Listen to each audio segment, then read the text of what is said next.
मी आज धवळवीर गावामध्ये भेट द्यायला आलो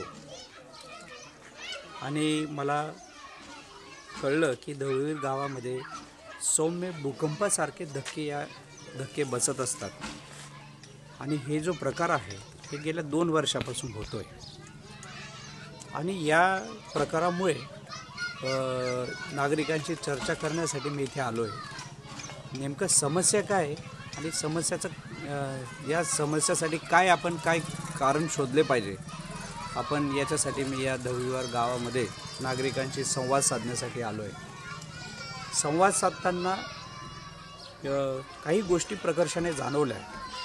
प्रशासनाने अत्यंत दुर्लक्ष केलेलं आहे। या गावातील जवळजवळ 600-700 लोक इथे रहिवासी आहेत। लहान मुलं आहेत, वयोवृद्ध म्हातारे आहेत, सुशिक्षित तरुण तरुणी सगळे लोक आहेत। हे रोज एक अत्यंत भीतीदायक कंडिशनमध्ये जीवन जगत आहे। कधी कधी त्यांना इतका भयंकर आवाज येतो की असं त्यांना वाटते की भयंकर भूकंप येईल आणि तो भूकंप आपल्याला घेऊन जाईल आणि आपला जीव धोक्यात येईल। अशा वेळेस त्यांच्या व्यथा इतक्या वेदनादायी आहे की ते अक्षरशः घराबाहेर पडतात आणि सगळे लोक एकत्रित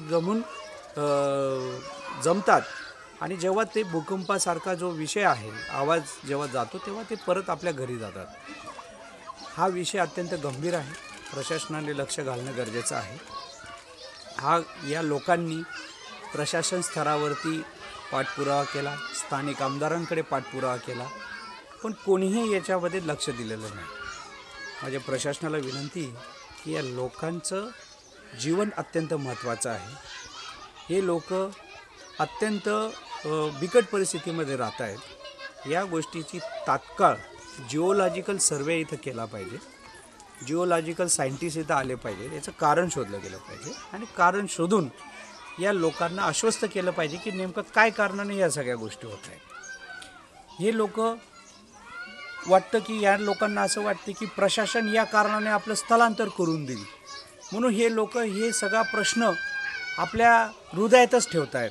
मन मोकळेपणे बोलता येत नाही आहे, कारण त्यांना भीती आहे की आपल्याला या गावातून प्रशासन दुसऱ्या गावामध्ये स्थलांतरित करेल। इतके घाबरलेल्या अवस्थेमध्ये हे लोक जीवन जगत आहेत।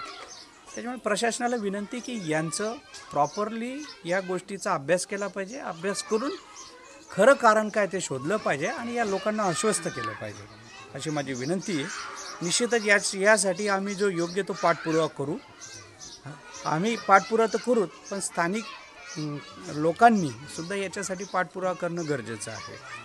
त्याच्यामुळे निश्चितच आम्ही जिल्हाधिकारी आणि वरिष्ठ पातळीवरती हा विषय मार्गी लावू, असं मी आश्वासन या लोकांना आज दिलेलं आहे। नमस्कार, मी धवळवीर गावाहून बोलते। माझं नाव विकी पावरा आहे आणि माझं शिक्षण MSc फिजिक्स झालेलं आहे। आमच्या इथं अशी घटना घडते की जमिनीतून स्फोट येतात आणि जमीन डायरेक्ट हलायला लागते, व्हायब्रेशन होतात। बेरात्री दिवसा असं प्रत्येक काळी म्हणजे सांगता येत नाही, टायमिंग नाही आहे त्याला। आणि एखाद्या वेळेस तर असं होतं की झोपलेले असतात लोक आणि झोपेतून उठून बाहेरसुद्धा पडतात, पोरांना इकडे तिकडे घेऊन फिरतात। एखाद्या वेळेस पाऊस चालू असतं, पावसात पण ते घेऊन बाहेर पडतात। मग याच्यासाठी काहीतरी घेतलं पाहिजे, केलं पाहिजे शासनाने, अशीच आमची विनंती आहे। हे 2 वर्षापासून चालू आहे, पण काही लक्ष दिलं नाही सरकारने। निवेदन करू इच्छितो आणि आम्ही सांगितलं सुद्धा आहे, आमदारांना सांगितलं, तहसीलदारांना सांगितलं, त्यांनी काही चेकिंग वगैरे काय केलं नाही। मग दुसरं काय करायचं, आम्ही त्यांचीच वाट बघत बसायचं का? मग त्यांनी येऊन चेक करावं की काय, त्यांना बी वाटत नाही आहे का? मग आम्ही पण थांबणार नाही आहे। एखाद्या वेळेस असं स्फोट झालं की म्हणजे स्फोट बी होऊन गेलं आणि नंतर काय बघायला येणार आहे ते लोकांना?